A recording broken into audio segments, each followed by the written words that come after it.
Hello, this is Dr. Paul Cottrell, and this is a episode number 10 of Coronavirus War Room, and we have a special guest. It is Miss Taiwan. Hi, how are you? Hi, everyone. Hi. Hi. So we haven't heard from you in a while, and it's great to have you on the channel here. And hopefully everything is, going well with you, and you're healthy, and everyone that you know is healthy. Yes. Yeah, so based on your knowledge of what's going on in Taiwan, maybe you can maybe inform some people about what you know since we've talked last, some of the current events that's going on.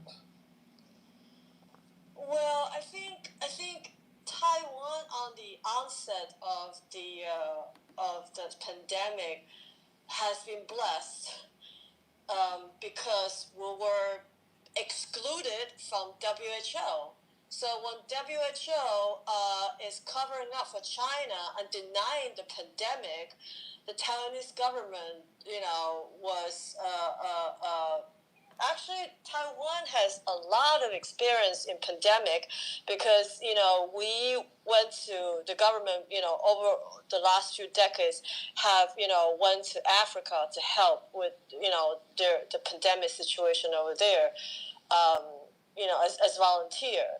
So and so when it started happening, we started to take action right away. We didn't wait for WHO to announce this or that. We sent an email on December 31st while everybody's partying to WHO that they knew about the cases in China that were a typical pneumonia that these patients had to be isolated. Now, this kind of email seems to be very technical, like medical terms. But if you're a doctor and you read a sentence like that, that smells like there's something wrong. Okay, that something contagious is going on because you have to isolate the patients. And it's a typical pneumonia really means that it's something that's never seen before. So so we started plan early. The government started to screen all the travelers from China very early on in January. What we do at the airport is that we measure everyone's temperature. And if somebody has a high temperature, they will send them to the hospital to do checking and all that. And back then, we didn't know about this COVID yet, the formal name of it.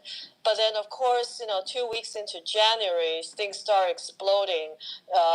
We've seen the doctor in Wuhan who posted a video, who was arrested, and later on he died, just trying to expose what's happening. And by then, China is already, exploding. So when WHO, they went to China to see what's going on, how they're dealing with the situation, on January 27th, they, do not want, they didn't find anything. They were trying to corroborate with China. So Taiwan, from the onset, we are already, spot those people who could be spreading the virus early on, send it to hospitals. The hospitals set up triage very early on to start screening all those patients who are coming in. If they have coughing, they have fever, they have lung problems, and things like that, and separate them from normal patients and send them into special rooms. So they're all segregated. And I think because of this early advantage, we stopped like the huge community spread like a lot of the countries now are experiencing. So that's the first wave because of the ongoing. Then finally we curb we stopped all the inbound flights from China. We stopped all the Chinese citizens from coming into Taiwan, just like America did on January 23rd when we closed border with China. So that is considered the first wave. So I think for the first wave, the U.S. did a good job on, shutting down the border with China early, as well as Taiwan. But then there's a second wave, right? And for America, especially in New York, the second wave really is coming from Europe. A lot of people, as we know, New York has a lot of different nationalities. And so from Europe, and the first case was from Iran. So you can already see, how bad the pandemic has already been since December in China, January in China, and the fact they're hiding how bad it is, burning up bodies day and night, nonstop, and how WHO failed to warn the world how serious the matter is, saying that, the world should thank China on them preventing the pandemic and all that BS. I'm so glad when Trump says that they're going to pull the funding on WHO until further investigation, because I don't think that we should support a world organization that is supposed to be on health, but taking sides with China and covering it up. So now with the second wave, Taiwan also experienced the same thing. We have a lot of, people, they try to sort of, quote unquote, escape to Taiwan because, situation in New York, and America and Europe was getting so bad, especially in February, how bad situation was in Spain, Italy. People were dying like flies. So we did the same thing.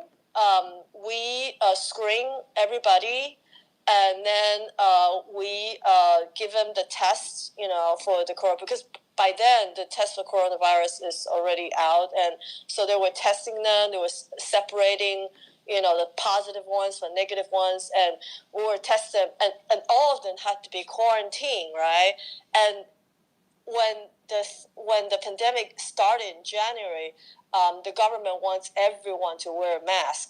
And not only the government, the people, our own people in Taiwan, they know that this, that it was going to be bad, so they all want to wear a mask. So that's why you start seeing like this panic buying of masks and all that stuff. Then the government stepped in and say, that no, it's this PEP is going to be controlled by the government, because there was a lot of hoarding, people selling on the black market and stuff like that. So thankfully, our government, the Taiwanese government, was able to control it, and everybody who's getting the mask have to use their health insurance card to control how many masks they get a week, and the Taiwanese government also had a foresight that this is essential. We're basically fighting a war. This is a war. It's just like, Dr. Cottrell says, this is a war. And what are the bullets that we need to have? What are the weapons that we need to have? We need to have PEPs. And one of the first and foremost, for the regular people is mask. Okay, I know that Dr. Cottrell has like different ideas on it, but I do have to stress that it doesn't matter you believe it or not. Okay, wearing a mask is better than nothing. Okay, on this issue, I strongly believe that Taiwan was able to escape. The people of Taiwan was able to escape this pandemic was just because people are following the rules, wearing the mask all the time when they're outside, washing their hands constantly, very often. And not only the people in Taiwan was taking care of themselves, most of the business. So Taiwan was probably one of the few countries in the world who actually was able to keep the business open during the pandemic. That is because the government requires all the business that they have to, if they have to keep open, they must provide all the sanitation requirements to the customers, right? So, everybody have to be tested with a temperature, before they go into a store. Everyone's hands must be wiped down with alcohol. They have these like sprays, these really gray aerosol sprays that I cannot get in America. To spray down everyone's hands before they enter. And what is it? Those hand sanitizers are available for free everywhere, and this is, and a lot of them are government control as well. They tell you cannot buy more than one per week. I mean, you can't buy so many because the hoarding. So I think on that front, the centralized the supplies was a good idea, and having people wearing the mask and having the business keep up, sanitize, the all the businesses as well as public transportation. And I love that idea because, as we know, we live in New York. How many times we were disgusted Right. by the subway? I mean, there are rats on subway. There are cockroaches. I mean, homeless people. I see people have sex on subway. I see crap. Peas, and it's all sorts of stuff, really nasty stuff. So Taiwan is not as bad as New York because they sanitize the buses on a more regular basis. So in the beginning, when what's his name, De Blasio came out and said, "Oh, they're gonna disinfect. We're gonna disinfect our subway and buses every like 72 hours or something." I was like, "That's all." So what were you doing before Right, that? exactly, exactly. I'll tell you, when I was doing my Right. lab work for Uh-huh. chemistry on Saturday mornings at Fordham University for my pre-med, I'll Mm-hmm. tell you, I remember going on the 4-5 train, and Yeah. there was literally a pile of shit right in the Oh. middle of the train car Oh my because of God. the homeless. I mean, literally. Right.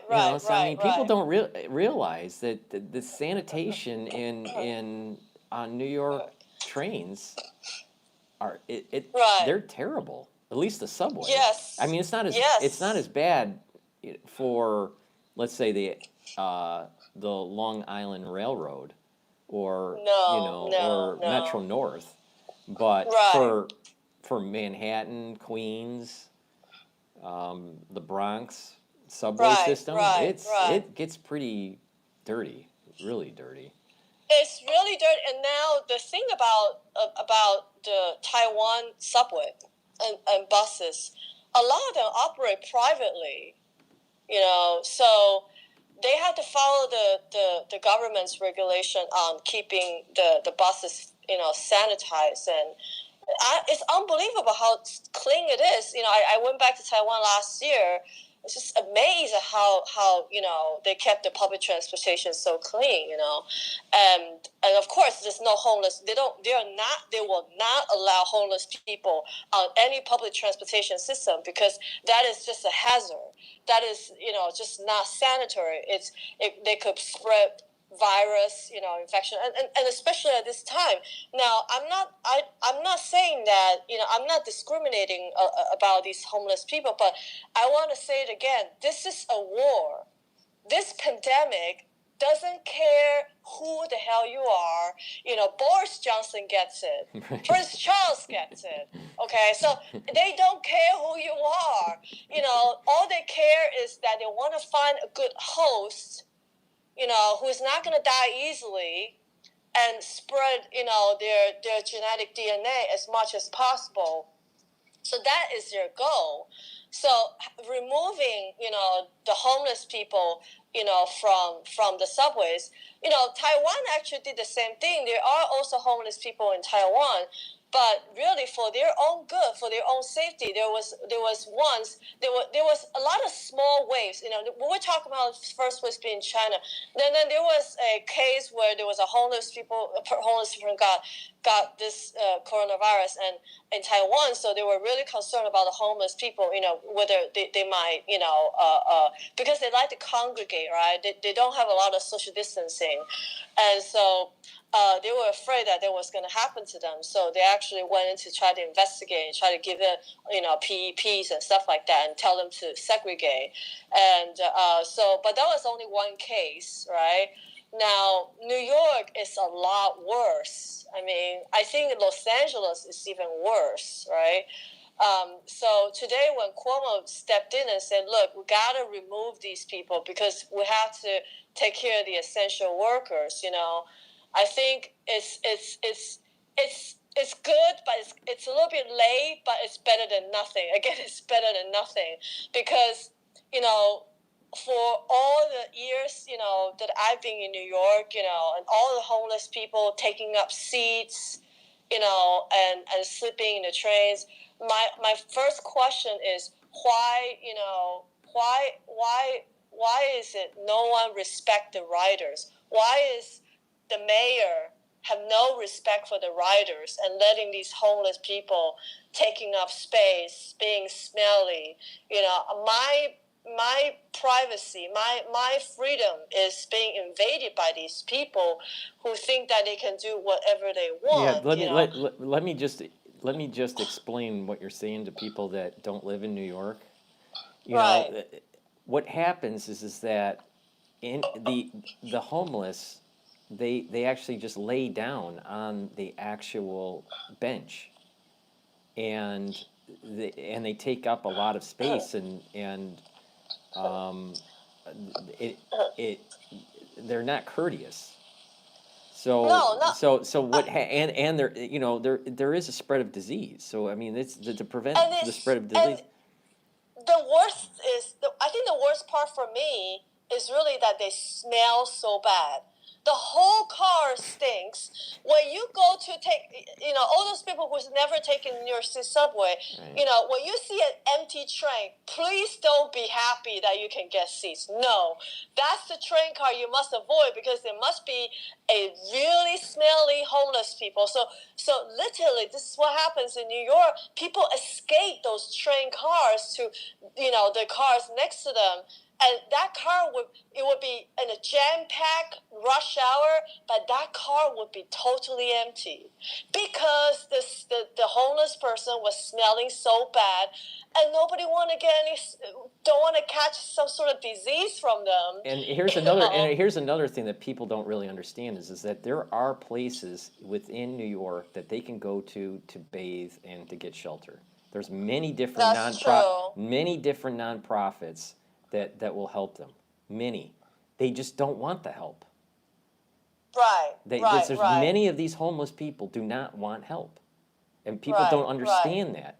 There are hundreds of nonprofits in New York trying to help the homeless. But right, there's a big percentage that just don't want help. And they just want right, to be that way. right. And but people that have never lived in New York, they don't understand that. Yeah, it's not true that these people can't get help. It's the fact that they choose not to be. They choose to live that way. For some reason. I mean, I know that sometimes they have situations and stuff like that, but believe me, there's a lot of charities out there, who is helping these. But anyway, if we want to come back to the second wave, talking about the second wave, so there's a lot of these kind of small instances.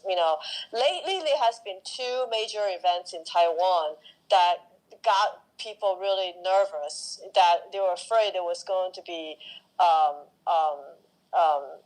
third or a fourth wave.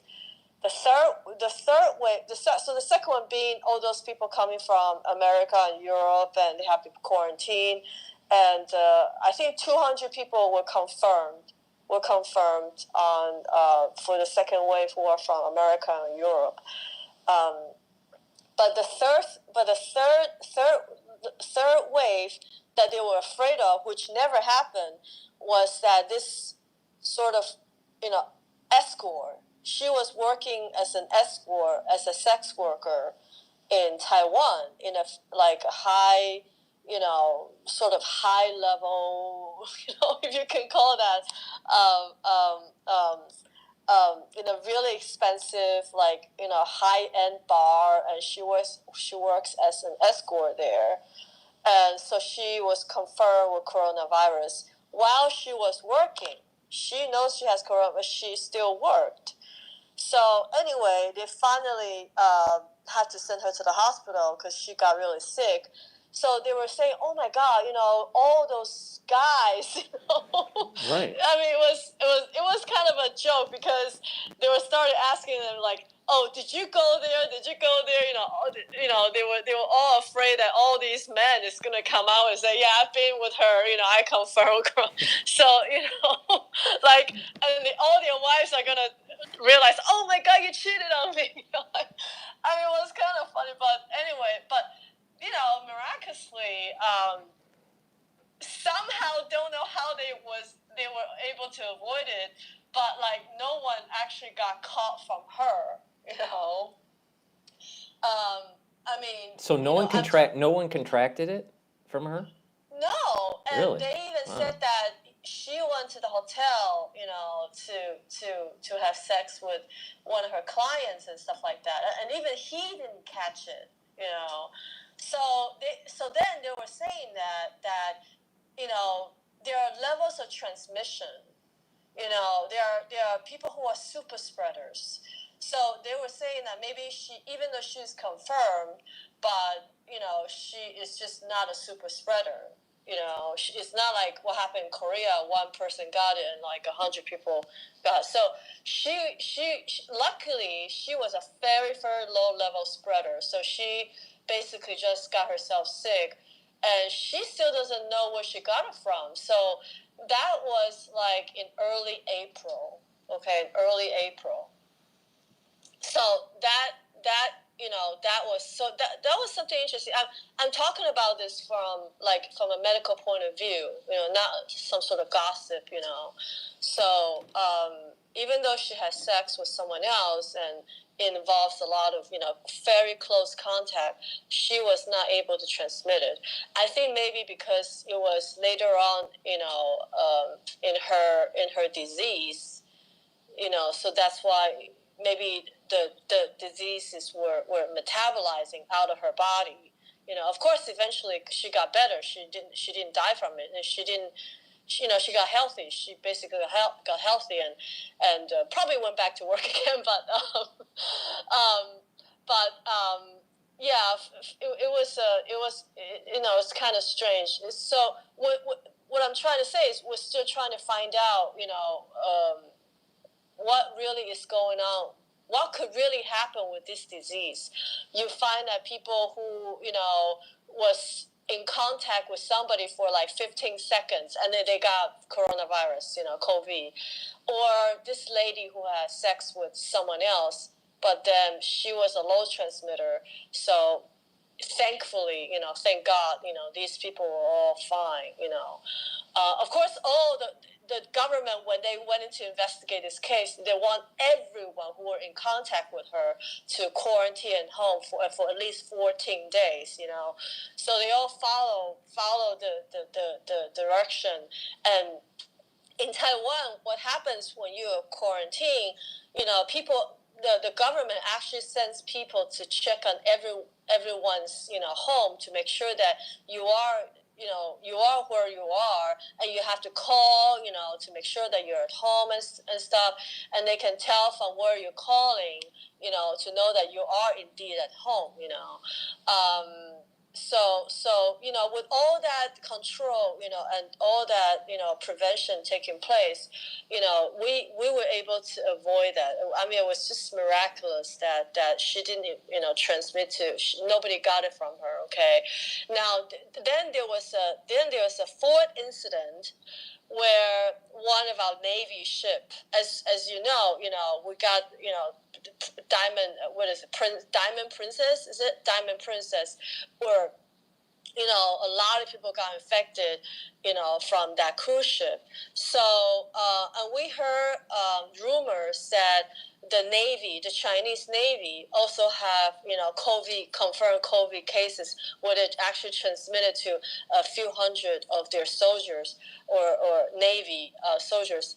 And as well as in Europe, there are also cases. So unfortunately, it happened in Taiwan. One of the Navy ship, the soldiers, the people, who work on that ship, I think it was close to like maybe, I think I forgot exactly how many people in total, but maybe I would say 150 to 200 people were on that ship, and they were doing a secret mission. Okay, secret mission. So, and somehow they caught coronavirus. Don't know how, where, because they have to went to some secret locations, and they were saying that maybe one of the locations. So there was community infections in that ship. Okay, now because of these people, they are under the army, and they have their own like prevention. They have their own military doctors and stuff like that. And somehow they drop the bomb. So I mean they didn't check these people close enough. So a lot of them, when they landed in Taiwan, they actually were confirmed coronavirus cases, and however, they were let go. So by the time the government found out that and they went through their military doctor, so they didn't actually go to the central command center to get tested out. So there was a huge gap between the military and the central command center. I guess when the incident happened, there was a double standard. So when they finally caught up with all these people, I think maybe 30, I think there were 30 people were confirmed. And of course, almost all of them immediately have to go into quarantine for 14 days, right? And these people were, and so they were investigating these soldiers, who were out and about in Taiwan, right? The stores they went to, they, immediately they disinfect the stores, and the people that they were in contact with, right? Their girlfriends, they went to KTV, they went to spa, they went to a lot of places in Taiwan. And thankfully, I think because by then, now this is probably just about 2 weeks ago, so mid-April, I would say.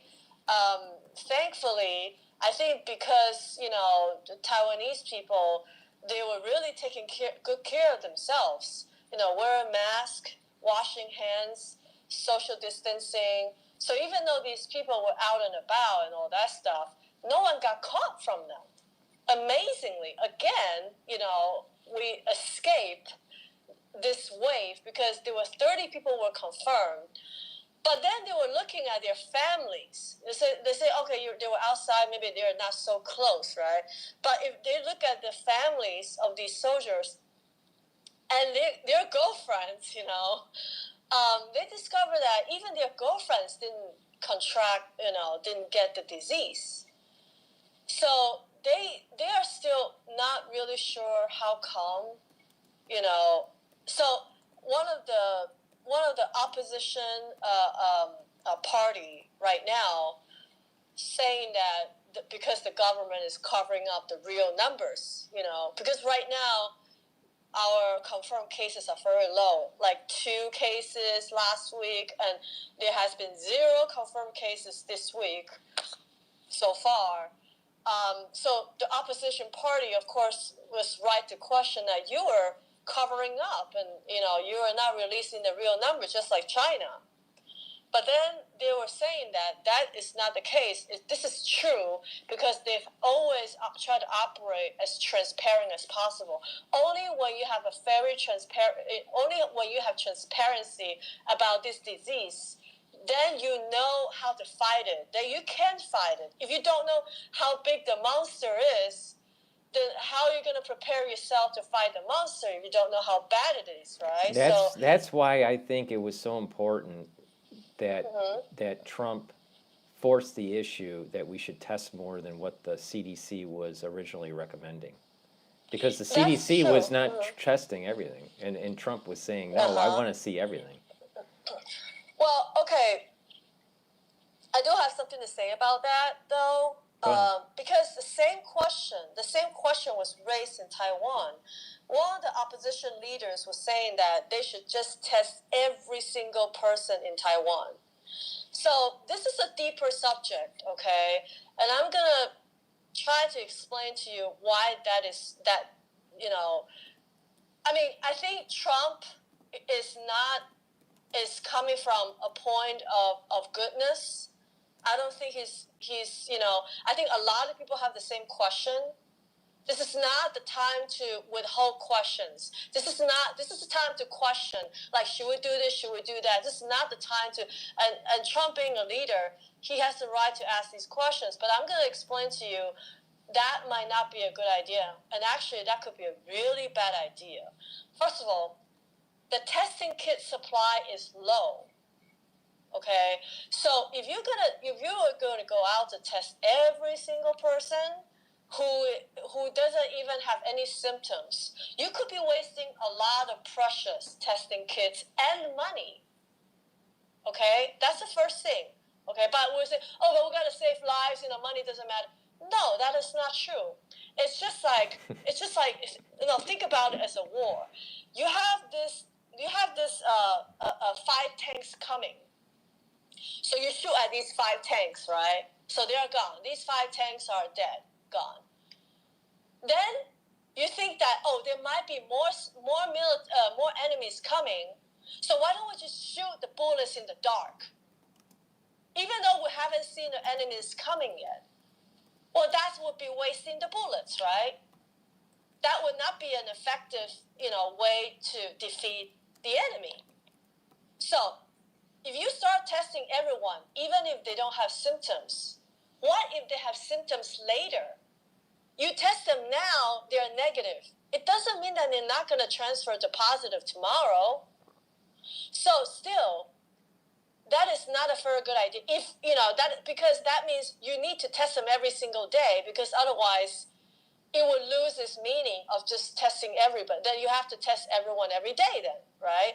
And that is not possible. That's a waste of resources, waste of money. And, we have very limited healthcare workers right now. You're asking, healthcare workers to go out and test 1.5 billion people, in America. That is just a waste of resource. So that is not a good idea. Shooting, bullets in the dark. So you only test people when they started to show signs of symptom. That is the proper way to do it.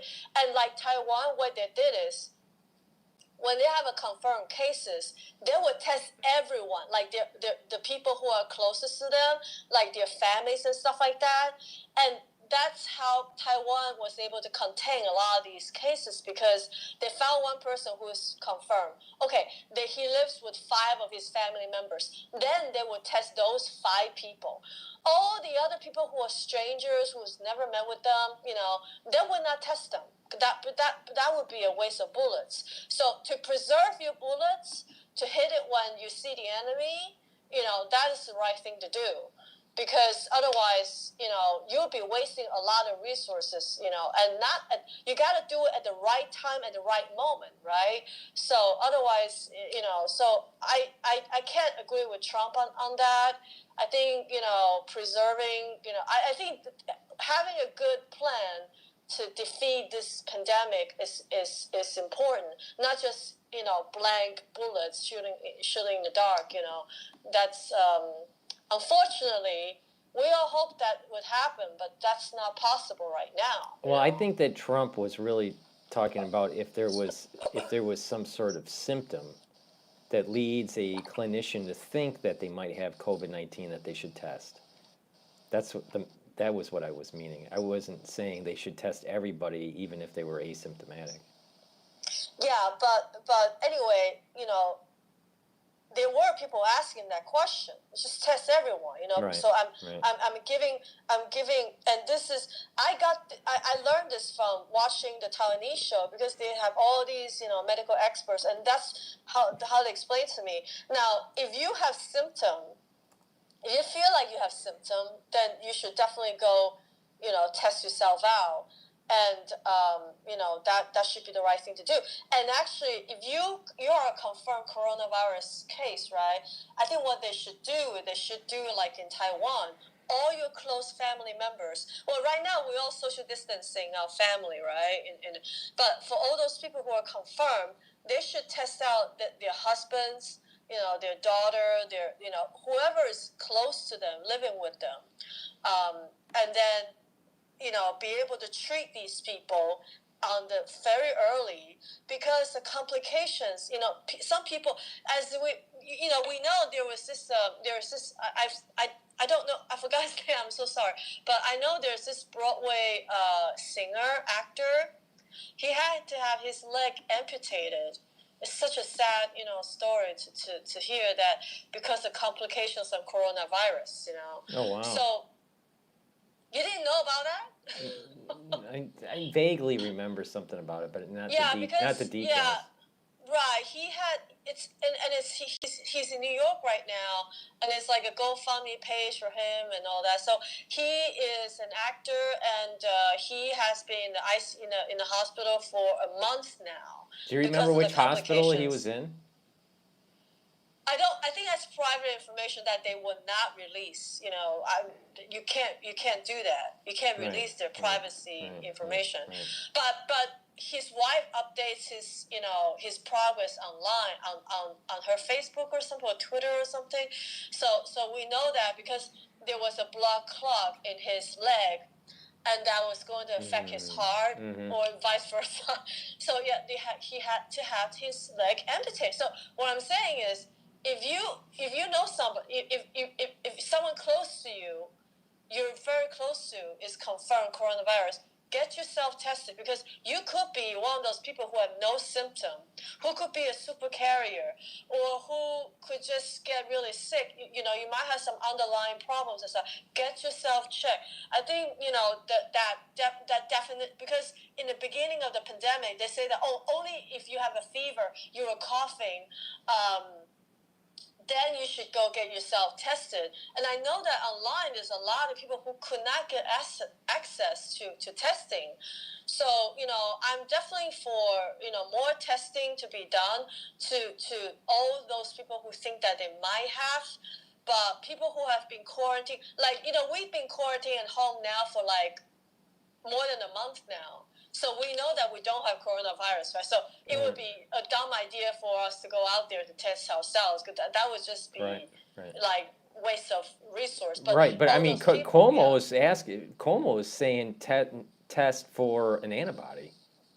He's not saying test with the RT-PCR. He's saying test for the antibody in your blood, and that people that don't have the antibody, he's stating on his news conference that they're looking into not letting people go back to work if they don't have an antibody. You believe that? I mean, it's crazy. It's crazy. Let me tell you what Taiwan is doing, okay?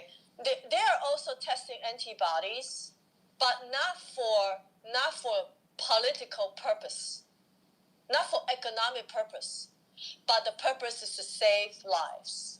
It's not about, how soon can we go back to work? No, they're testing antibodies for scientific purpose, because it's not proven yet. Nobody has, that's why in Taiwan, a very, very stark difference in Taiwan, the rest of the world, is that we have a central command center who is head by a real doctor, a team of doctors. None of them is a politician. None of them. Okay, they would not allow any politician to come in and start dictating when are they start going back, when this should happen. No, even the president herself exclude herself from this group. She says, politics and medical should not, and people's lives, this pandemic should not be mixed together. And that's, I think that's where a lot of Western countries fail, because they try to mix politics into this war with this pandemic. And I think people who are still confused. It's very confusing. It is very confusing. But do I really? So coming from Taiwan, we have this kind of segregated system where the politicians are not in the central command center. I can trust them. I feel like I can trust That's why in Taiwan, they can trust the government, because no politician is coming out, to say, oh, we should do this, we should do that. They make a lot of questions or suggestions. That's fine.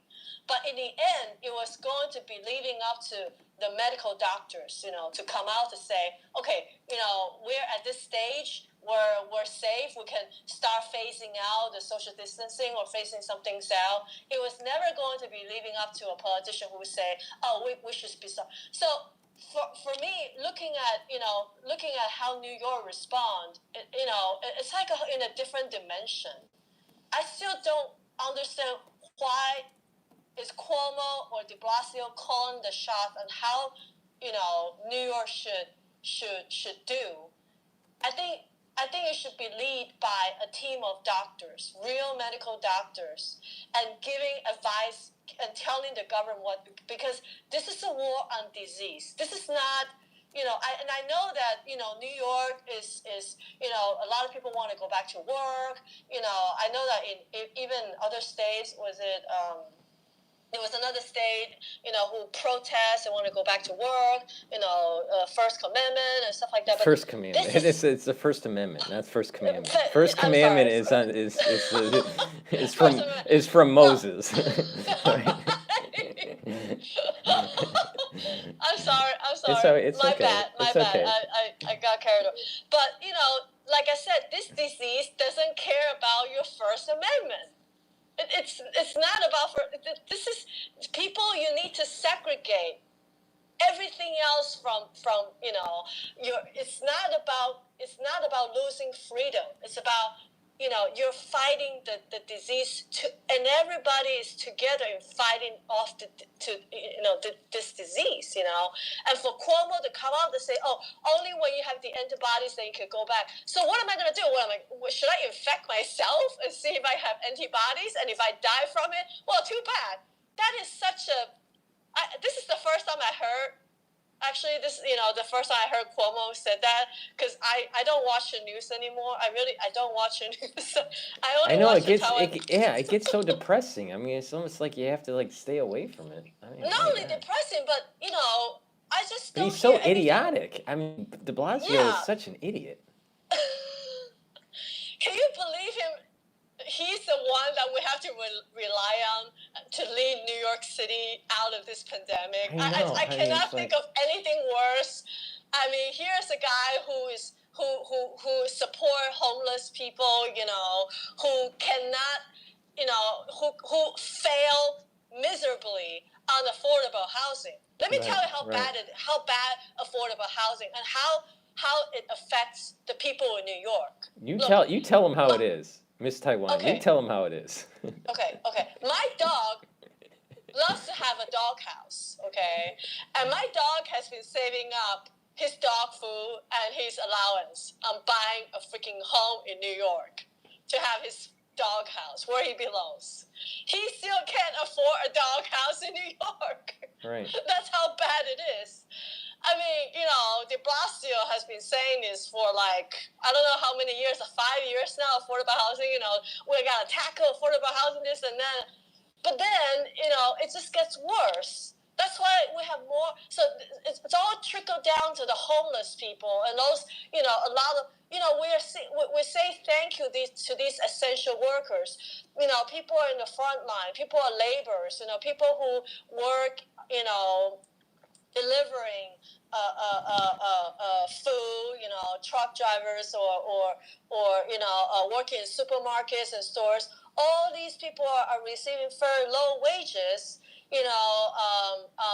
but they're out there serving our community.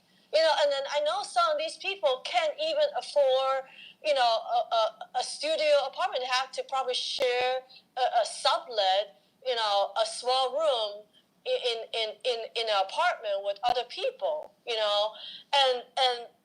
and now all of a sudden they become essential workers. We can't, we cannot have a functioning society without these people. But how many years have these people been overlooked? And what has De Blasio? I mean, he coming from a Democratic, background.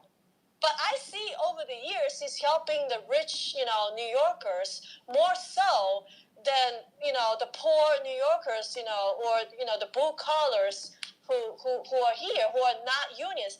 Let's exclude the unions, because the teachers and the policemen, they have good pensions, they're well taken care of. But all these people living on the fringe, they can't afford housing. And I see, every time I go into New York, but I don't go to New York. I don't go to Manhattan a lot. I see all these skyscrapers being built and built and built, and I question which one of them, how many of them are for people, just regular people, regular Joe, No, the far majority of them for ultra wealthy. Yeah, I mean, and it's I mean, those disgusting. the minimum to get in some of these newer condos is $5 million. Yeah, That's and that's the that's the that's the studio. truth. That's the studio is the $5 million. Yeah, everybody gets priced out. So all these good, decent people, they can't get housing. They still. So what do? They end up sleeping on the train, and start developing mental disorders. Right. I was personally attacked by a mentally disordered person, homeless person on the subway. I had that experience. She came up, she started hitting me, attack me, and I had to run away, and that was during rush hour. And of course, nobody helped me, I mean, that's just how New York is, Right. But if we have more affordable housing, people will be more well protected during this pandemic. They could be doing more social distancing. Homeless people would be off the streets, So, I mean, it's But kind of sad. just to add some humor to this, tell me what kind of outfit you want if you were to be buried, or if you were to die. You always tell me this funny story. Um, So if you get COVID-19 and and then you die, this is I mean, this is a private conversation. I shouldn't be talking about it, but yeah, I want to bury in a Chanel suit. So what? I mean, that's if the I'm life gonna of go, a I'm New gonna go Yorker, in style. right? That's the life of a New Yorker. But especially now that France is closed down, I don't know who's making Chanel suits anymore. But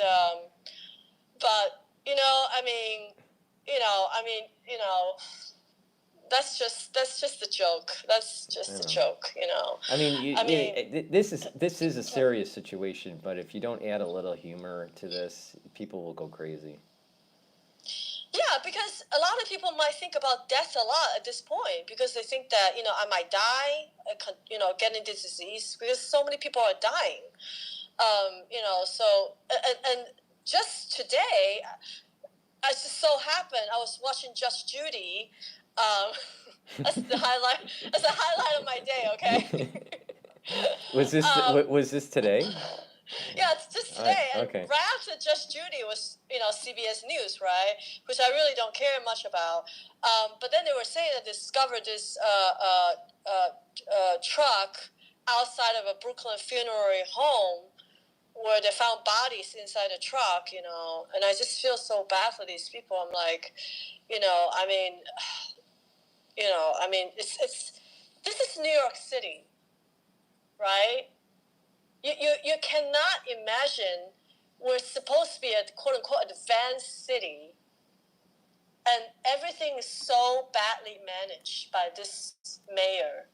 You know, um, I don't know. I don't know how we can get out of this. Get out of this. I mean, I think people are fighting. This pandemic. We are the soldiers. In New York City, we're the soldiers. We're staying indoors, to staff off this pandemic. So of course, we have to thank the frontline workers and, all the people working in still trying to keep the restaurants up and running. So because I cannot cook. I have problems with my health, so I can't. So I thank them for keeping up with the city and the people. But seriously, I don't feel like the city has helped me at all. I think a lot of people feel the same way. That De Blasio, I don't know what has he done. I can't feel it. I don't feel it. I don't feel. I think he's incompetent, totally incompetent, and he has no he doesn't have the respect of the police force nor the fire department. Right.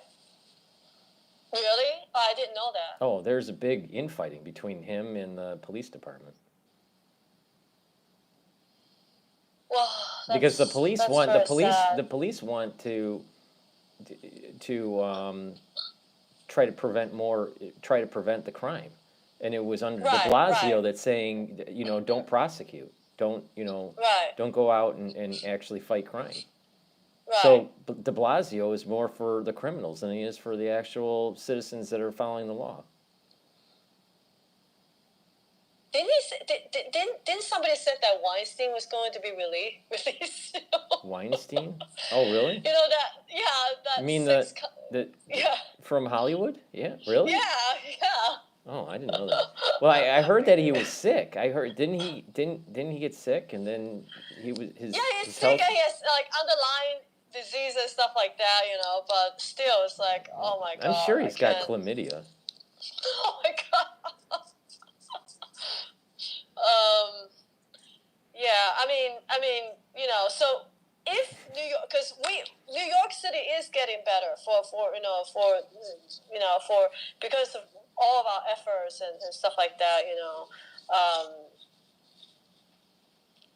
I think New York will be open very soon. I think, but the reality, I do want to tell your listeners that the reality, like what happens in Taiwan, the business and school were closed only for like 2 weeks. Then they were able to reopen. So the new reality is that you still have to wear a mask. You have to wash hands. Things are not going to go way back to before. But otherwise, you can still. You can go off of, do whatever you want. You can still socialize and stuff. It's just that you have to wear a mask. You have to still practicing social distancing. Stores and subways and public transportation still need to be kept clean. And I really hope that there are screening people coming into New York City from JFK Airport. I don't know if they're doing that right now. I have no idea if they're doing that. But I do hope that they would do that, because that would staff off a lot of people who are sick, and then spread the virus again. So if we keep this contained, we're gonna have to work hard to keep it contained. But know that it is, we could be out in the public very soon, but it's still up to us to keep it under control. Like what happens in Taiwan, the fact that they have 0 confirmed cases, and it's not because the Central Command Center is doing such a great job or not. No, it's because the people in Taiwan, they're really diligent on washing hands, wearing masks, keeping each other distant, and the restaurants are providing them, sanitizing the places. So it's everybody's going to have to work hard to keep ourselves, free from this disease. It's not going to be like, oh, that's it, that's all. No, that's not going to be the case. As for vaccines, Paul was talking about vaccines, and things like that. I, I, I, I don't want to think that there will be a vaccine soon. I don't know, because this, I agree with Dr. Paul, long time ago, since January when we first did the show, that this is a man-made virus. Anybody who says this is not a man-made virus is just, poor thing. That's all I can say. This is a man-made virus. Okay, this is a bioweapon. Basically, we're fighting off a bioweapon here. So we have to gear ourselves up. Okay, then we can enjoy the freedom and the summer. Hopefully, So don't let your guards down too soon. And I don't know. I think when Trump says that he's pulling the funding from WHO, I really, it's like, oh my God, I can't believe he did that. I mean, as much as Trump, and I know that everybody is making fun about Trump, about asking that question. Oh, can you put UV or something? Like, what was that joke again? Like he said, to put disinfectants in someone's body or something like that. Right, but you know what? I really think he meant. I don't think he meant Lysol. I don't think he said Lysol. I didn't see the whole video, but I think he was meaning that there are solutions that could be ingested that actually kill pathogens. No.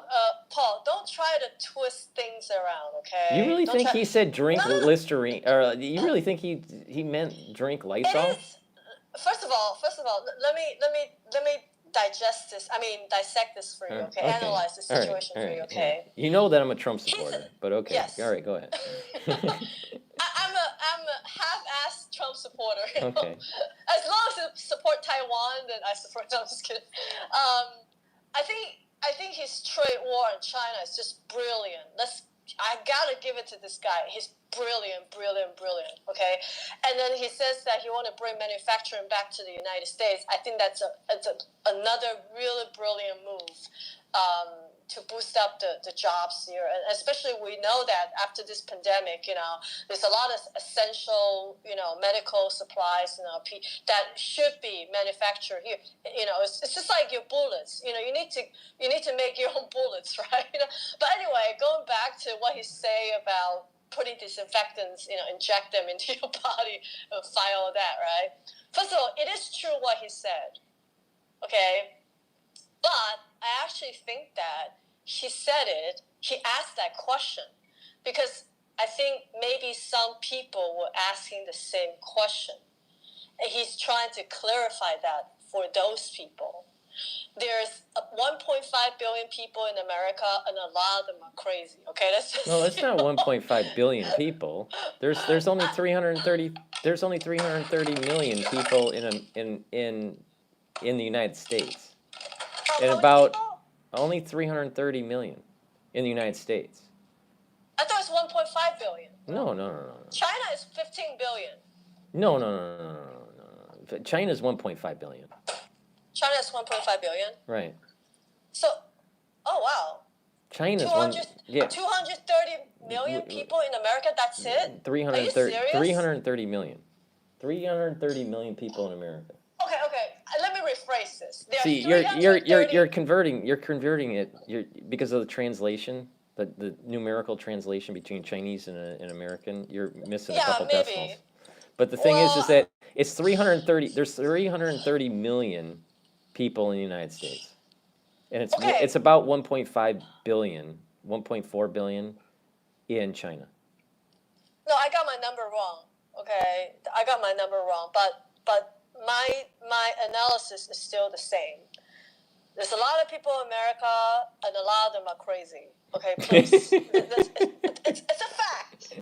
It's a fact. You've seen people do really dumb, and ask really dumb questions, But in my dictionary, there is no dumb questions. I think that's why I think some people were asking Trump, that kind. Look. This is a bioweapon. We're in a bio war. We're in a pandemic. Right. Anybody has the right to ask any kind of questions. This is a time not to ask questions. So, do you think if you overeat Oreo cookies, Oreo cookies, do you think you'll? Can you let me finish Yes, okay. about All right. this bit first? All right. Okay, so I think there are actually people asking that kind of question, and Trump was kind of just. Do you think really Trump is that dumb? I don't think so. Okay, please, he's not. I think he really is asking that question because some people, maybe some of his supporters, were asking him that question. See, he's trying to clarify. He's trying to clarify for those people, on TV that no, you should not do that. And even though he made it seem like a dumbass and stuff like that, but at least we got that cleared up, okay? So that is clear. You can't do that. I thought it was hilarious on Burks. Burks was sitting in the chair when he was asking this question, and she put her head down, and she was in such disbelief. It was so comical. Maybe it's a perfect skit for SNL.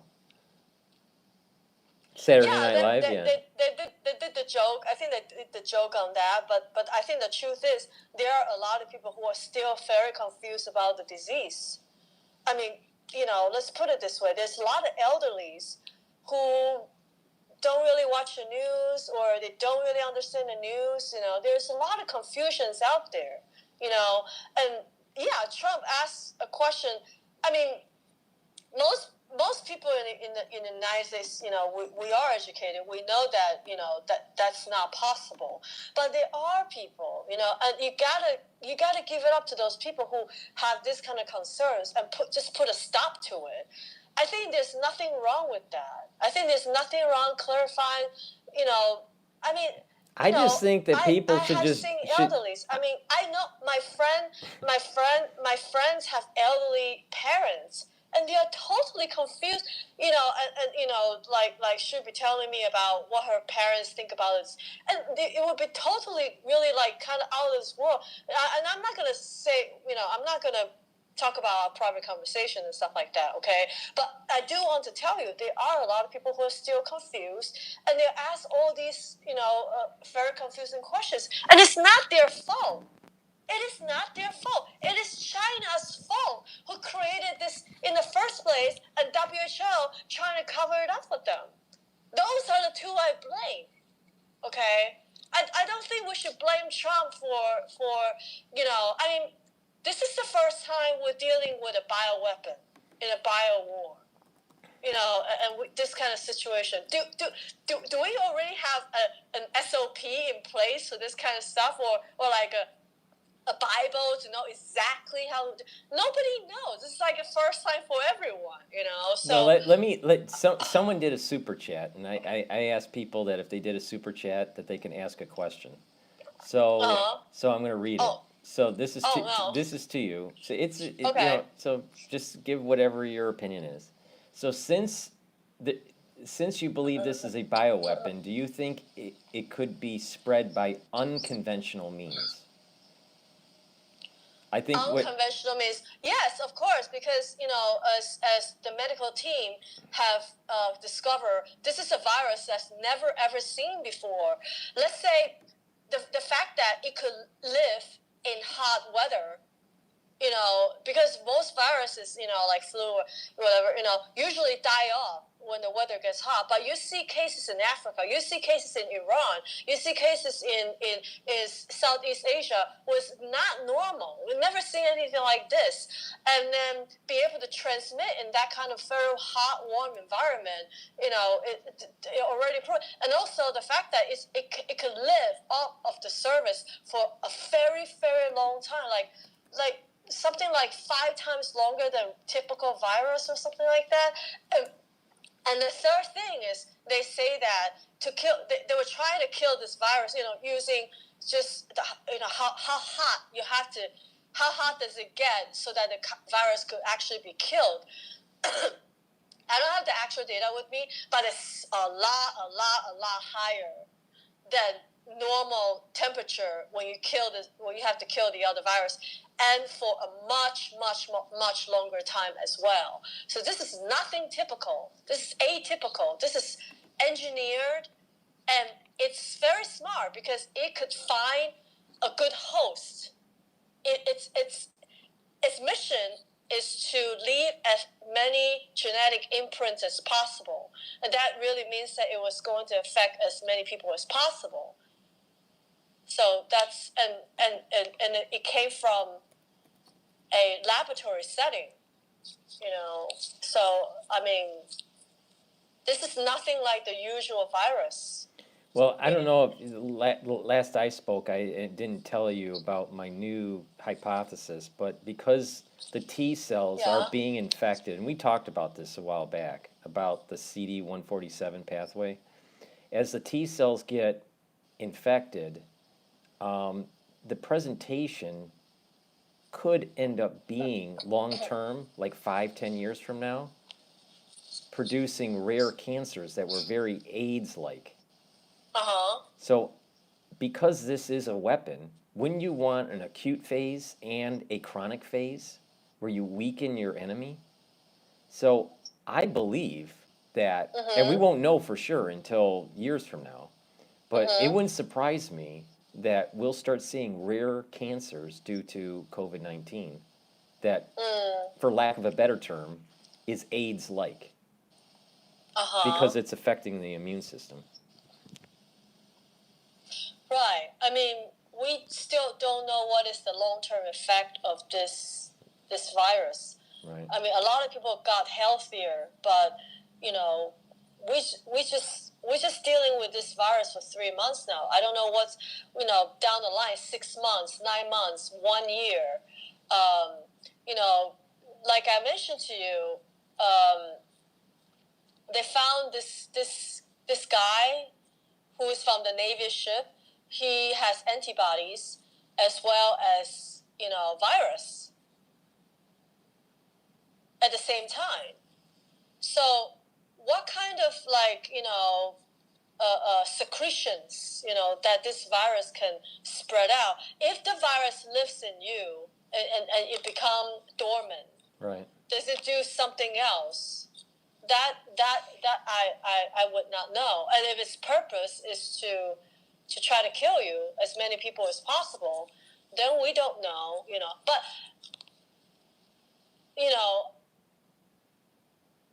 there will be, if you say rare cancers and stuff like that, I would probably think that that's probably not the direct result of the virus, but probably a major side effect, because it does scar the tissues and lungs and kidney failures and and other things. Your heart would be infected, so might not directly affect cause the cancer, but indirectly, I think it's very possible, in the long term. I mean, I think so.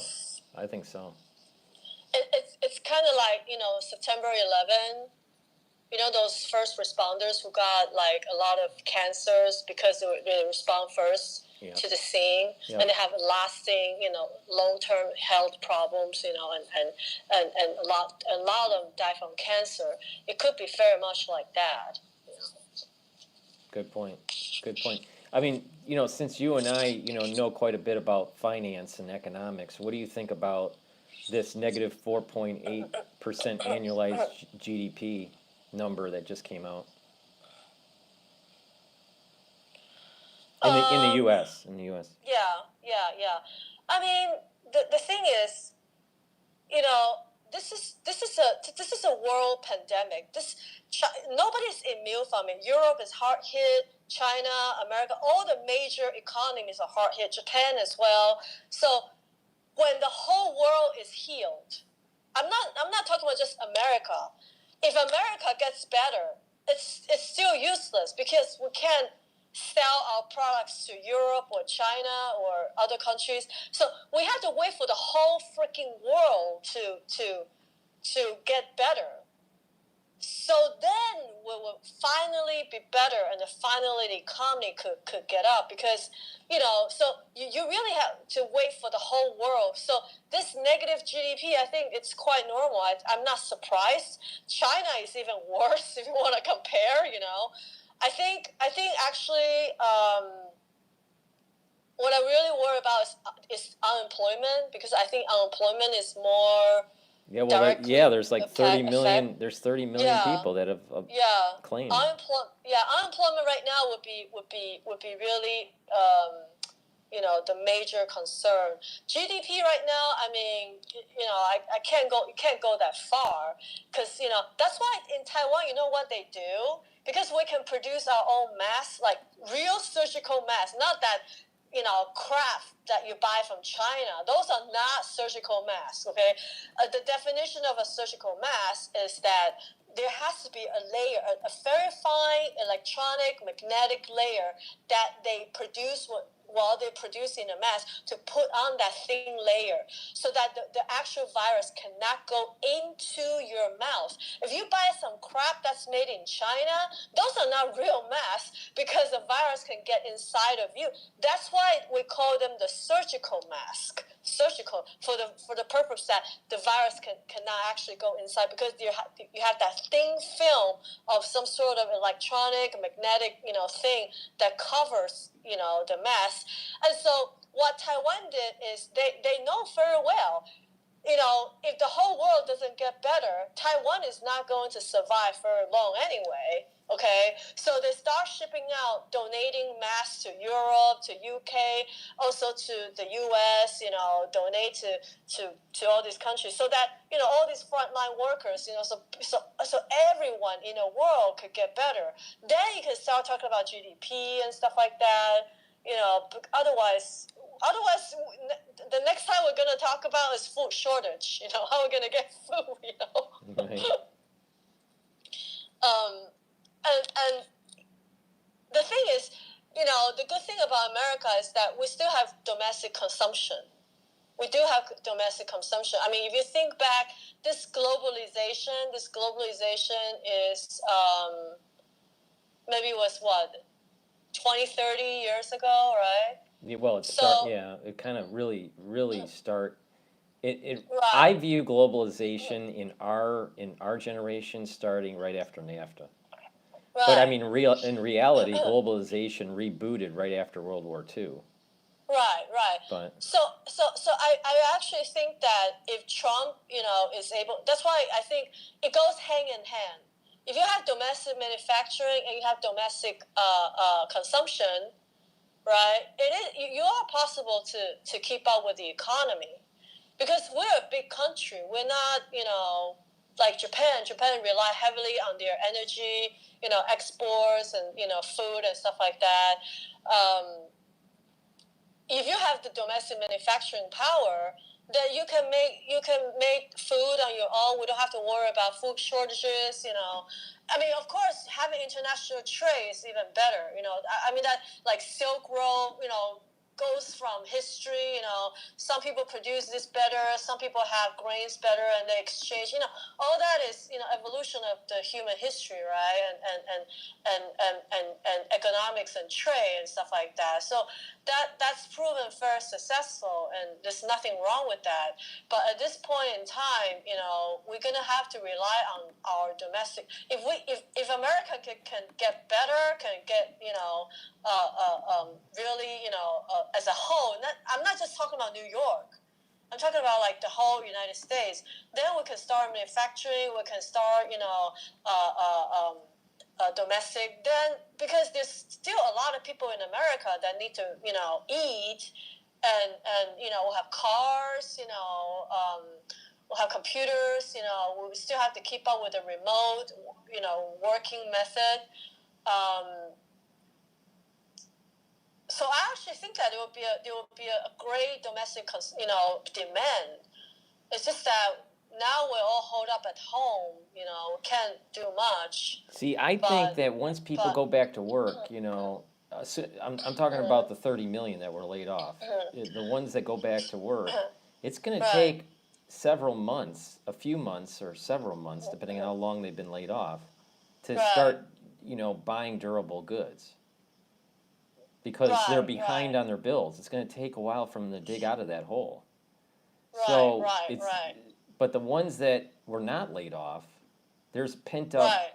demand, which Right, will right. which will drive the GDP higher. Right. So I remember, it's funny. Apple and Microsoft, they're always against each other. Mm-hmm. One Right. time I called somebody who has a Microsoft phone. One of the few people I know who has a Microsoft phone, and I have an Apple phone, right? Right. And I call that person, and the Microsoft phone never registered my call. Really? Oh, that's funny. Until like 5 hours later, they say, "Oh, missed call." So, and people probably know, like Tim Cook, his theory is that we're gonna have a V shape, growth, comeback. We're gonna have a V shape comeback. But on the other hand, what's his name? Bill Gates. He envisioned that we're gonna have a very slow comeback. Okay, and I don't totally agree with both of them. I think it would be a combination of a V-shaped comeback and something else. Well, I think Bill Gates is thinking more of a very long consolidation trading in the financial markets because of a secondary and tertiary wave. Tim Cook is assuming that there's only going to be one wave. I don't think he thinks that there's going to be a secondary wave. I think a lot of experts are saying there's going to be at least a secondary wave. If there is just a secondary wave, we're talking about more of a U-shaped recovery versus, let's say, a V-shape, or maybe even a W. Because what's probably going to happen is that we've hit about the 61.8% retracement from the high to the low for the SPY. So if we have a secondary wave, there's probably going to be a sell-off that will test the low point at 218 on the SPY. Well, that will give you a W-shaped recovery, because if you have the sell-off from the secondary wave, and if you only have a secondary wave and not a tertiary wave, then you'll start to mean revert back to the high point. So it might be a W recovery.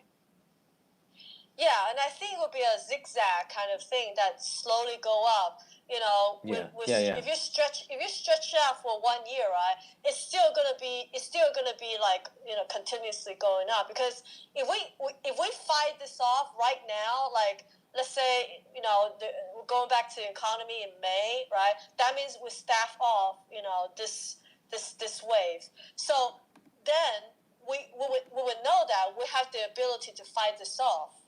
And actually, we have to have the ability to fight this off, because nobody wants to die, right? Right. So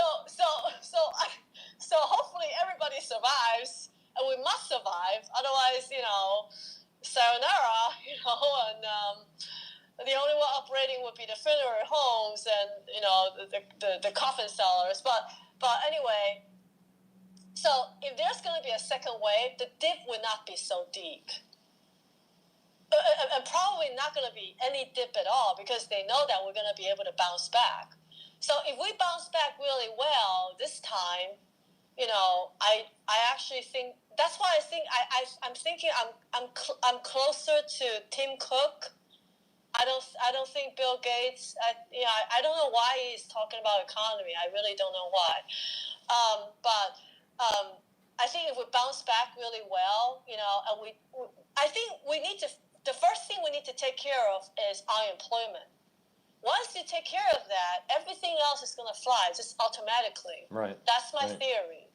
Yeah, so once we get people back to healthy and work, and we bounce back, then I think, and also because we have domestic demand, it's not like we don't, like a lot of countries, like in Europe and other countries. Unfortunately, they rely heavily on tourism, like 70% on tourism, and maybe 30% export of their goods and products and stuff like that.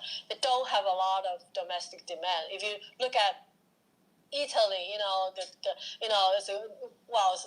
the beautiful and all that, but they don't really, those towns, they don't really produce much, right? They don't export much, and their own people also don't go there so much because they already live there, right?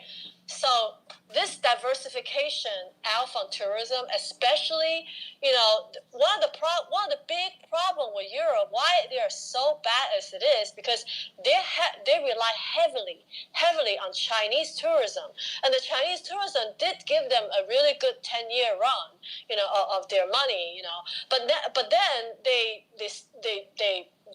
can't give it up. It's almost like a drug. It's almost like cocaine or that type of thing. Like they can't get enough of it. They're addicted to it.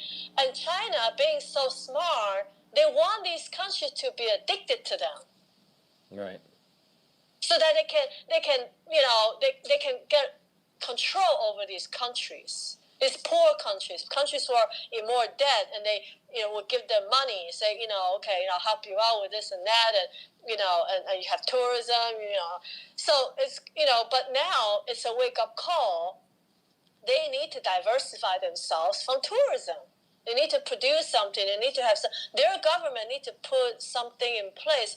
But that's them. We Americans, I think, fortunately, of course, we also rely heavily on tourism, especially New York and all that. But we do have domestic demands that would be able to support, it's not going to go back to like before, but at least be able to support ourselves, and being able to support ourselves is the first thing that we need to be able to get through. Then you can talk about like GDP export and things like that, because the other countries are still dying. Like China is still dying. A lot of people are still dying. Like in Beijing, they don't allow anyone into Beijing. That, like, if you're from Wuhan, don't even think about you will not be allowed into Beijing.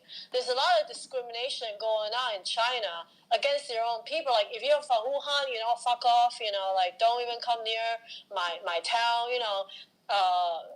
Things like, really a lot of crazy things like that going on in China right now.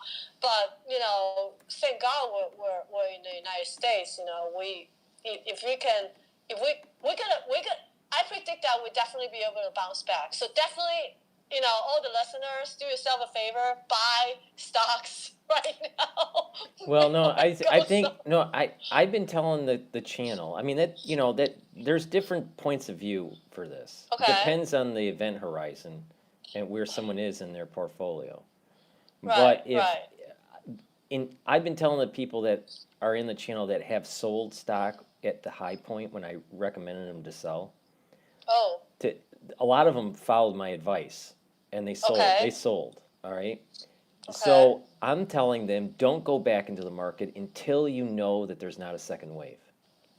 Once we know that there's not a second wave in October, then to go back in the market. But if there is a second wave, wait until it goes, the market goes down again, and then I'm going to recommend them to buy. Well, I But disagree with we you. don't know that there's a second wave or not, and I think it's just it's too optimistic to think that there's only going to be one wave, because this is a bioweapon, and I would assume that in a bioweapon there's going to be at least a secondary wave. You see, the thing, if I look at Taiwan's experience, it's totally possible to staff off the second wave. I want to tell everyone that. Be confident and follow through the routine. Wear a mask, keep yourself clean, social distancing. If we continue to do that, we would not have a second wave, because that's exactly what happened to Taiwan. Are They you were able to recommending that stave people off. should stay away from Korean horse? I don't know how to answer that question. All right, I'm just asking. Well, if you want to risk it, right, you take Yeah, your but own you risk, said right? that they're not super spreaders. You told me they're not super spreaders. I'm not gonna sabotage their business, right? I'm not gonna sabotage anybody. Whatever you want to do whatever you want. But what I'm saying is, we can get through this, and once we get through this, then you want to go to whatever Korean, Russian, whatever, but first of all, if we can staff this off, then that means when we have the second wave, we know exactly what to do, right? We got caught up in this so bad. It's really just because we were ill-advised from WHO. First, WHO must take full responsibility for a lot of blood on their hands. Right, exactly. A lot of blood exactly. on their hands. Okay, and the second, we were ill-prepared. We didn't prepare. We didn't know it was going to be so bad, because China, hide the real situation. If China did not hide the situation and saying that, oh my God, millions of people are infected right now, do you really think that Trump would not do anything? He first already closed the border with China January 23rd. So I think we're not prepared. But if the second wave comes, I think we're more than prepared to handle the second wave, because the second wave will be a much smaller wave. People know, people are not stupid, I mean, even in Taiwan right now, even though you can go out for free, you don't have to, but people are still afraid. They still choose to stay at home and not go out so much. So I think this social impact will last. And therefore, when you have the second wave, so when you have that social impact there, where everybody practicing, everybody, is prepared for the second wave, then when the second wave comes, it's going to be a much less momentum than the first one. The first one was just a nightmare, right? Everybody got caught off, off guard. Because all of a sudden, you have a tremendous amount of people coming in. But that's not going to happen with the second wave, because people are much better prepared. Governments are much more prepared.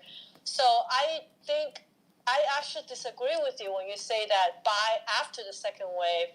I think I have confidence that America will come back, but you do have to be careful. Some of the industries might come back faster. Some of the industries might come back slower. Well, that's a good point. Are they so, trading macro trades, or are they trading micro trades? Are they doing ETF trading, or are they doing individual stock picking? Because the individual stock picking, I think there's going to be I don't think you should do ETF, because See, I'm the other way. I think that there's too much idiosyncratic risk on individual stocks, and you want to try to diversify using the ETF. But you can make an argument for either way. But I just think that right now, if you're looking at reducing risk exposure, buying an ETF is probably better than buying individual stocks. I think NASDAQ, the S&P is out of the door, out of the window, because those who, let's put it very simply, okay? If a company relies itself a lot on exports, you should not buy those companies. Okay. Good point. Good point. If a company rely a lot on tourism and travel, you should not buy those companies. Right. And so you can buy. There's a lot of stock that actually did really well during this pandemic, like some of the medical companies. Like Gillette, the Gillette company that I mentioned to you, their stock price went up triple. It's pronounced Gilead. Gilead. That's right. And so, that's why I say that you should still kind of handpick. So maybe Dow Jones is a better ETF if you want, but S&P, I'm not sure. Cars, I'm not sure. Auto industry, but definitely Boeing is out Oh, I would not picture. even touch. I wouldn't touch anything that's airlines, airline Yeah, industry. or tourism for that Right, matter. right. Yeah. So don't buy municipal bonds. Yeah, no, should you that's a good should, point, though. A lot of people don't realize that because of the tax revenue has really gone right, down for the right, municipalities and at the city level and at the right. state level, that there's a big chance of them defaulting. Yeah, but that really is not because New York City is not working hard or New York State is not. It's because all these corruptions. Okay, how is it possible that New Yorkers pay so much taxes and we're still on the fringe of bankrupt? I mean, it's just I anyway, but so that's why I say handpick some of the stocks. I think there are ETFs that's like a mix of more like goods, right? Let's say food companies, energy companies, medical companies, right? Um, I think Clothing I think brands and I department stores are I think probably not very Amazon is going to be a big winner from this.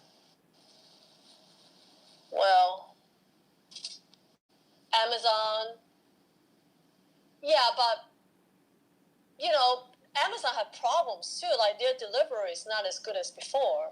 Well, I've that's been because having of problem supply. with their That's a supply. deliveries. That's a supply chain issue. That's global. I mean, that's a big. I mean that. But there's gonna be more and more people that are gonna have to rely on Amazon than their local business because the local business That's went out of true. business. That's very true. But same with like Costco, those big chain, Walmart.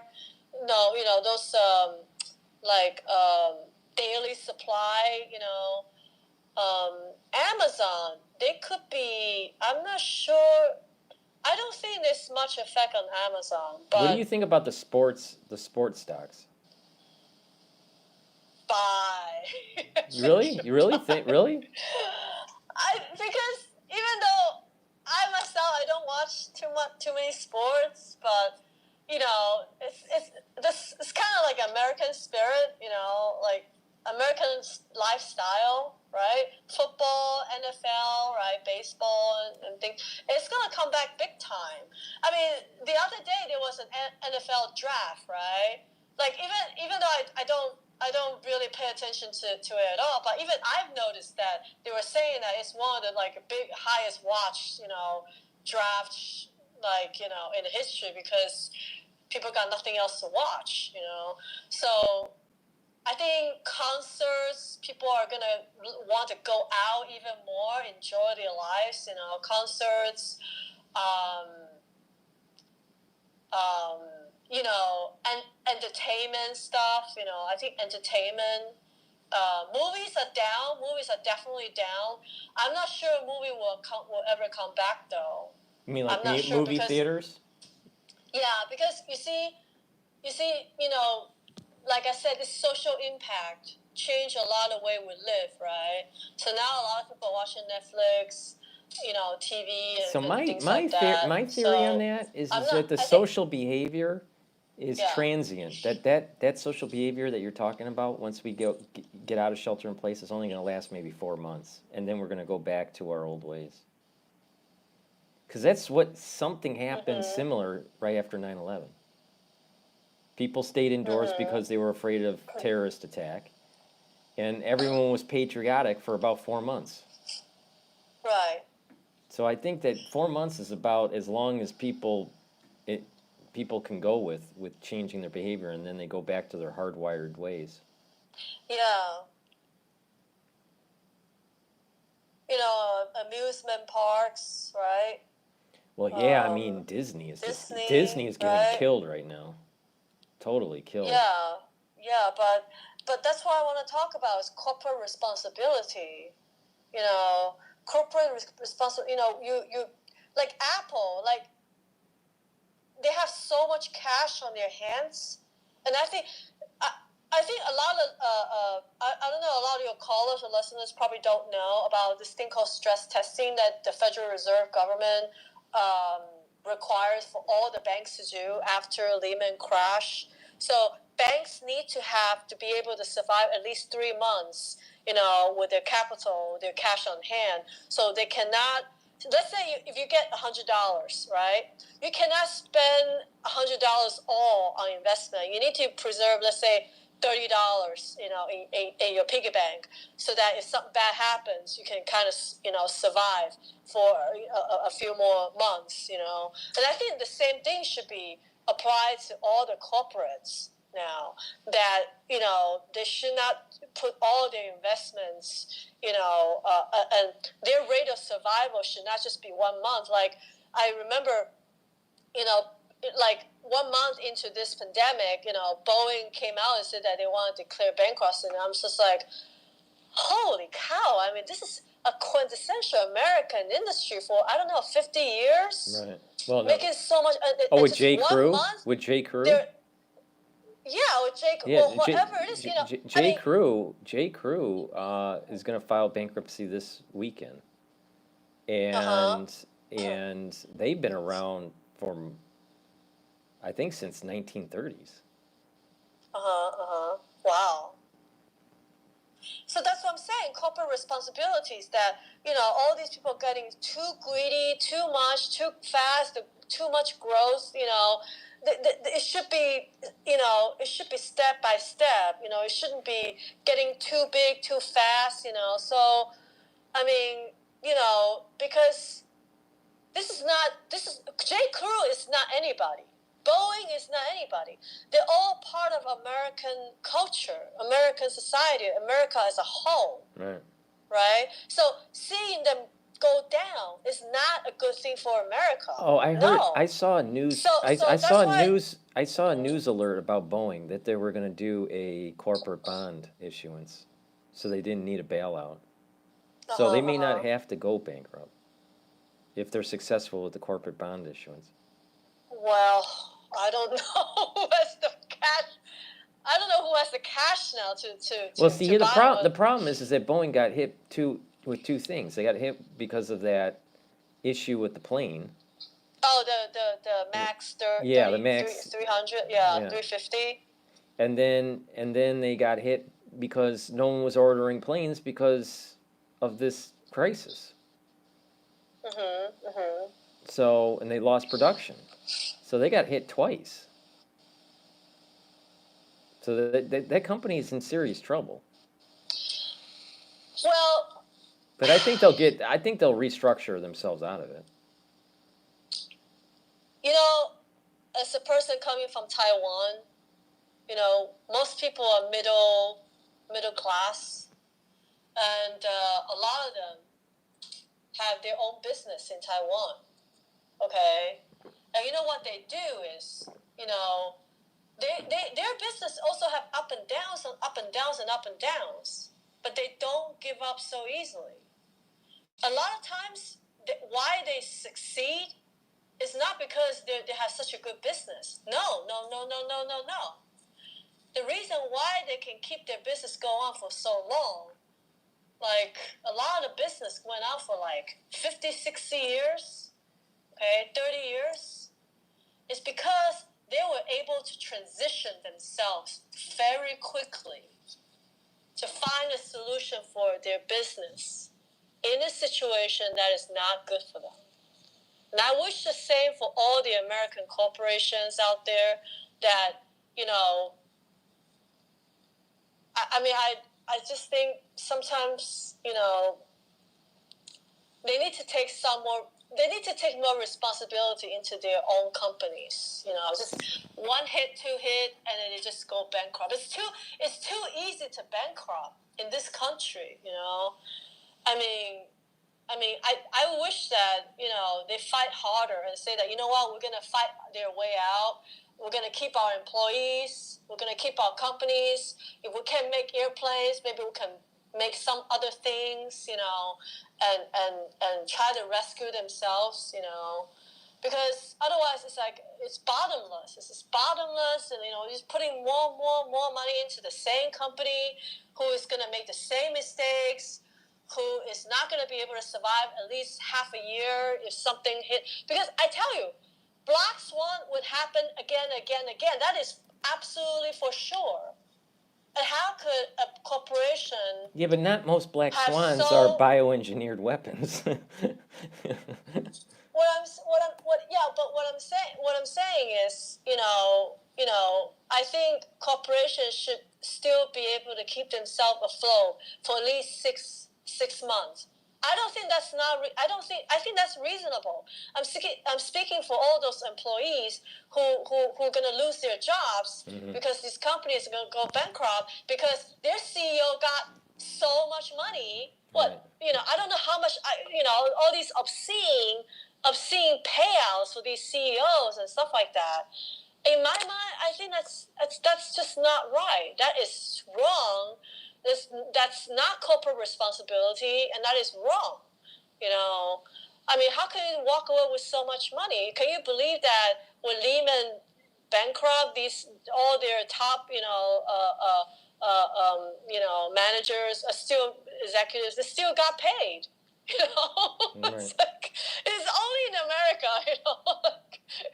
I really wish that these companies, they need to have more responsibility. They need to take more responsibility into their hands, and can't, where's that American spirit? I want to see that American spirit again. And we can turn ourselves around. Then I have more respect for them. And like 1 month into the pandemic, Boeing wants to bankrupt. I was like, what? I'm from Taiwan.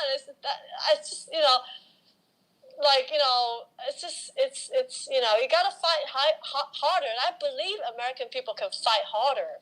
I believe that, and we're gonna get out of this, and but if you give up so easily, so quickly, you won't be able to enjoy whatever that good thing that could happen later, right? Mm-hmm. If Boeing is going to go bankrupt, why don't I just go in and buy them out and say, you know what, screw you all, you guys, you all mismanage the company and all that. It's just wrong. They're not just some ABC company. They're a big company, or all the other big companies, including J. Crew. How is it possible that you run out of money? 2 months into the pandemic, you have to declare bankruptcy. That's scary. That is scary. Can you imagine, all the companies across America is like that? Well, I think it's just not the American companies. The actual, just regular Joe and Jane out there are just one paycheck away from having problems. Right. Everyone doesn't have a buffer. The corporations don't have a buffer, and the citizenry doesn't have a buffer. I think the citizens don't have that kind of buffer because they don't make enough money. Yeah, they don't. They're not. What it is that they see. No. It's not because they're not making enough money. It's because a lot of the times the rent is too high. The houses are too expensive. Hello, De Blasio. Well, that's a good point. It's a trickle down effect. If you make it, more affordable, when people lose jobs, they're not going to get kicked out right away. Well, some people, I do know that some Americans that do like to buy big houses and put themselves in financial turmoil. Well, everyone wants to live large. Yeah, you're right. There's a lot of people wanting to live large. Yeah. I remember the very first thing when Obama came on to become president, or during one of his debates, he actually said something that I really, American would listen. You gotta live within your means. You can't, leverage and then over leverage, and then kaput. Some just one thing happened and you you're out of there. I think you gotta live within your means. And the second thing, of course, that the government need to control the price of the rent and housing prices. It's like impossible. Well, I can't catch on to how expensive things are in New York. It's crazy. part of the problem with the cost of housing is people that flip homes. They buy and they flip it, and they jack up the price another 30 grand or 50 Well, grand, depending on where you're at. I know for a fact that New York, because a lot of foreign investments. Well, I And honestly think it should be illegal for a foreigner to buy housing in Manhattan. well, that's what happens in Singapore. So to curb the foreign investments in Singapore to keep the houses more affordable, they have a limitation. So every year, I don't know exactly how it works, but I heard that they have some sort of limitation. So once it's out of the quota, then But New York is like free for all. Come have your cake, and eat it, and while other people suffer. It's like and we're talking about a Democrat governor and mayor for how many years now? Nothing got better. I don't know what got better. Not the subway for Well, sure. I'll tell you what. I'll tell you what. This state of New York is going down. People are leaving the state because it's too high in taxes. The cost of living is too Yes. high, and people are leaving. Yes. And And until so and little space. we need a governor that was kind of like Reagan, and that or even maybe Schwarzenegger. Someone that can come in and just get things organized and be more efficient and Uh-huh. reduce taxes. This state is just it's taxed to death, especially New York City. New York City in Yeah. the New York City in the last 6 years is dying. It's not growing, it's Right. dying. That's why when the pandemic hits, they have no money to buy anything and they have no supplies. The ICU, the number of ICU hospitals in New York, it's like less than Taiwan, I think. No, it's not less than Taiwan. I think they have what 10,000. I don't know how many ICU they have, but it's not many and it's not enough. You're talking about How, beds? You're talking about beds? Or what? yeah, and just trying to see a doctor in New York City is so difficult. Going to the hospital is so difficult, and the service is so bad. The service is so bad. I mean, I still want to thank the medical workers, of course, but as from my personal experience, I had 3 surgeries, Right. major surgeries in my life, and I cannot compare it to Taiwan. It's like heaven and hell. It's like I mean, I can't say for everyone's experience in New York with the hospitals and stuff, but from my own personal experience, it was so bad. Like people are so mean. Nurses are mean. All trying to kick you out as soon as possible. And also the hospitals are really old, right? Mm-hmm. I mean, Well, look how long it took to upgrade LaGuardia, the airport. I mean, that was a shithole. Yeah. Is it better now? Well, it's a I little don't bit know better. I about. mean, it's still not, it's Right. still not, Right. international, upgraded. Some of these, Detroit has a much better international airport than anything that New York Really? has. Yeah, oh, by Wow. far. The international Detroit airport is awesome. Right. Well, JFK is very. If they have to do everything, they probably have to build a new one. Well, that's the problem. From zero. Yeah, but I mean, I mean, New York. There are some good things about New York, but there's some really serious problems about New York City and New York State that needs big fixing. And I don't feel that Governor Cuomo has fixed it at all. Well, they're taking the opportunity to try to, tackle the problem with the homeless on the trains, and they're trying to keep the public space more clean and all that. But other than that, I'm not sure. I think especially the congested pricing. When you drive into New York, you have to pay the congestion fee and stuff like that. I just think it's so unfair. It's so unfair. Why is it I live in a city and I live in New York City and I have to pay taxes, more taxes? So all those rich people who live in Manhattan can drive freely, and all of us who want to, go into Manhattan want to pay more taxes, congestion pricing, and all that. That's just not fair. I'm paying taxes already, and it's just it's not fair. If you're talking about out of state, like okay, you enter into New York State, you have to pay a toll or something like. Okay, I agree, but just go into Manhattan. So all those people live in Manhattan, they don't have to pay. Right. I mean, here's what it is that they have a hole in their budget and they're trying to find a way, to tax you to fill that hole, and they'll just keep on. They'll tax the air you breathe eventually. Oh my God. I'm serious. I mean, this state is going to tax everyone to death.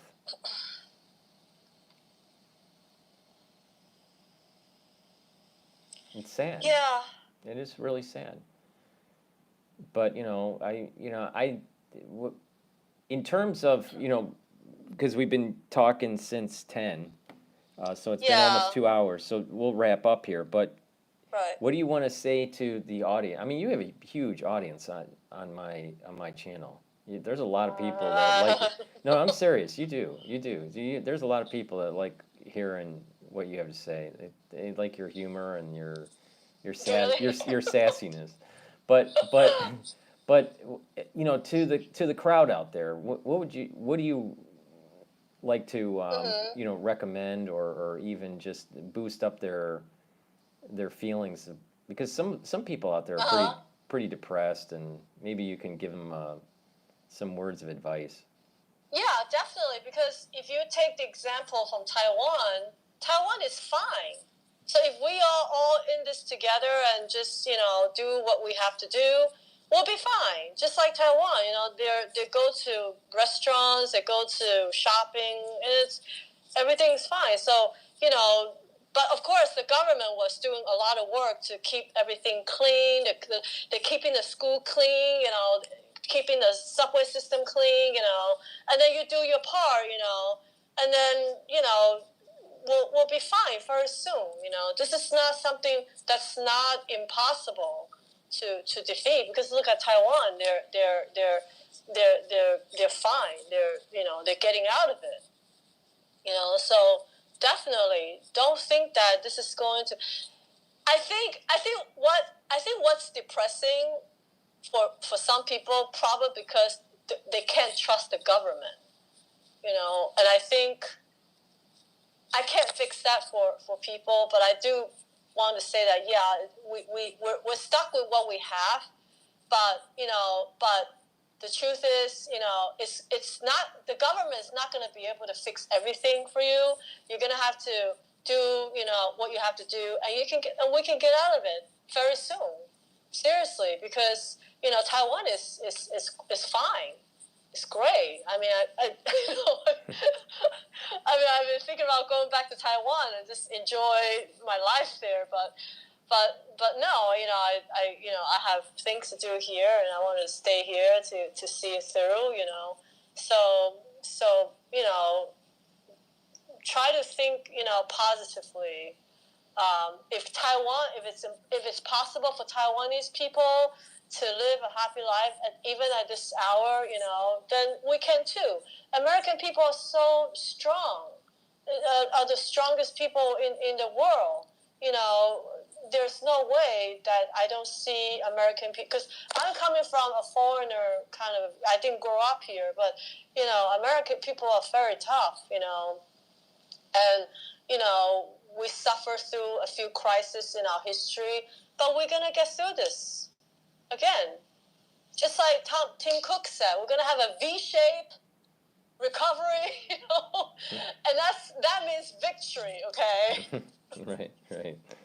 Well, I think Yeah. that's a good advice and good wisdom to try to impart to people that are listening that maybe a little depressed in their situation, especially if they've lost their job. There's quite a few people on the channel that have either had their Right. income drastically reduced or have had stress Right. because of a lack of work. So giving them Right. a sense of hope is really important. Yes, And definitely. some I humor, and definitely, some yeah. humor, and some humor. Yes. So that's Yes. Oh, I want to thank everyone, who listened in, and I hope that people will support Taiwan in the world community, because Taiwanese people have been discriminated, for so long by Chinese communists. I'm not saying Chinese people, but Chinese communists. And so hopefully I'm I give a positive image to your listeners, and they have positive view about Taiwan, and go to Taiwan and see what's like out there. It's really nice and beautiful, and our people are very nice, and we're gonna get through this together. And when that happens, we're all gonna go to Taiwan to have a good time. Okay. right. Right. Okay, but thank you for calling into the show. I appreciate it. It was an awesome interview, and I think a lot of people um, enjoy what you have to say. And there's going to be That's great. many others that will be watching the video Uh-huh. because right now we're live, but there'll be many Uh-huh. people that watch the video days to come that that will enjoy this conversation. So thank you very much for coming on, Miss Taiwan. I hope so. Thank you. Bye, Uh, everyone. Take care. Bye. okay, bye. All right, so that was Miss Taiwan. This is a coronavirus war room special, episode 10. And thank you for participating. And hopefully, we gave a little humor under these stressful times, but also some different perspectives. This nation of ours is not just individuals like myself that were born here, born in the United States, but there are many people in this country that came here and immigrated for a better life and are part of the grand experiment of what we call the United States. And we're all in it together, and we need to make sure that we protect that Constitution. Because these people that are immigrating to the United States,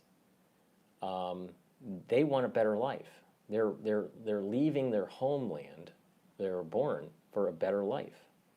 And all of us need to protect that Constitution so future generations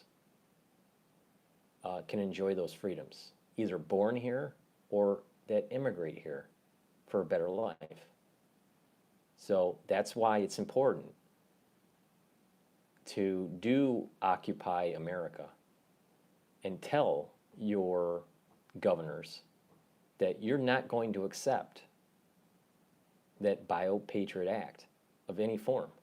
No decashing, no forced vaccinations, no E7 towers, no social scoring.